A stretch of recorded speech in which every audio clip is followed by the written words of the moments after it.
अगर आपके घुटने में दर्द होता है, नी में पेन है, आपका वेट अधिक है, तो आपको बिल्कुल भी चलना नहीं है। सिर्फ मैं बैठ के, आप कुर्सी पे बैठ के, ज़मीन पर बैठकर या बेड पर बैठे बैठे भी इस अभ्यास को कर सकते हैं।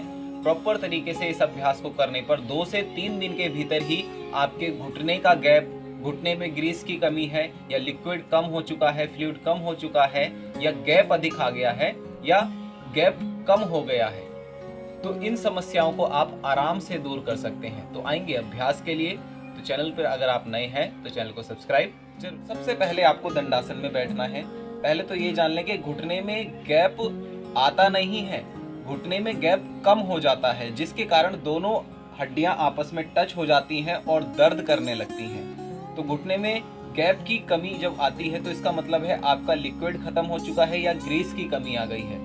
अब उसको वापस बनाने के लिए सबसे पहले आपने कुछ खान पान पर ध्यान रखना होगा और उसके साथ साथ ही आपने ये एक्सरसाइज करनी है। देखिए, सबसे पहले आपने घुटने को इस प्रकार पकड़ा, इस प्रकार दोनों हाथों से नी को ग्रिप कर लें, नीचे से पैर को उठाएं और हो सके तो 1 kg तक वेट आप अपने पैर में बांध लें। और जब आप पैर में वेट बांध लेते हैं तो इस प्रकार बिल्कुल आराम से गोल घुमाएं, एंटी क्लॉक 10 टाइम और 10 टाइम ही क्लॉकवाइज इस प्रकार घुमाएं और रिलैक्स करें। इसी प्रकार दूसरे पैर में भी आपने 1 kg तक का वेट बांधना है और इस प्रकार लिफ्ट करें और 10 टाइम क्लॉक और 10 टाइम ही एंटी क्लॉक। इस अभ्यास को आप कुर्सी पर बैठकर पैर को लटकाकर आराम से कर सकते हैं।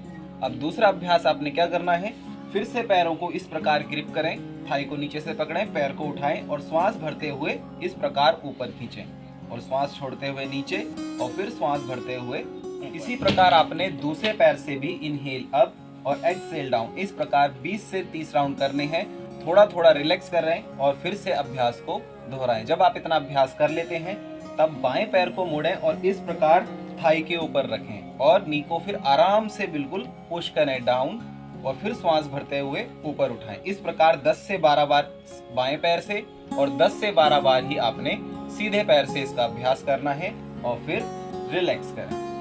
जब आप इतना अभ्यास कर लेते हैं, अगर आप बटरफ्लाई लगा सकते हैं तो बटरफ्लाई आसन का अभ्यास करें, तितली आसन का। इस प्रकार दोनों पैरों को मिलाएं और इस प्रकार आराम से शेक करें। तो इतने ही अभ्यास से आपकी नी का पेन, अगर आपकी नी में गैप की कमी है या फ्लूइड की कमी है, आराम से आप ठीक कर सकते हैं। अब इसी के साथ कुछ खान पान पर भी आपने ध्यान देना है, जैसे कि आपने चिकनाहट वाली चीजें खानी है, जैसे घी, मक्खन और भिंडी, सिंबल डोटे या ड्रम स्टिक, सहजन की फली जिसे मोरिंगा भी कहा जाता है। इस प्रकार आप अपनी डाइट में इन सभी चीजों को ऐड करें और आप जल्द से जल्द नी के पेन से छुटकारा पा जाएंगे। तो आज का हमारा अभ्यास बस इतना ही था। तब तक के लिए आज्ञा दीजिए।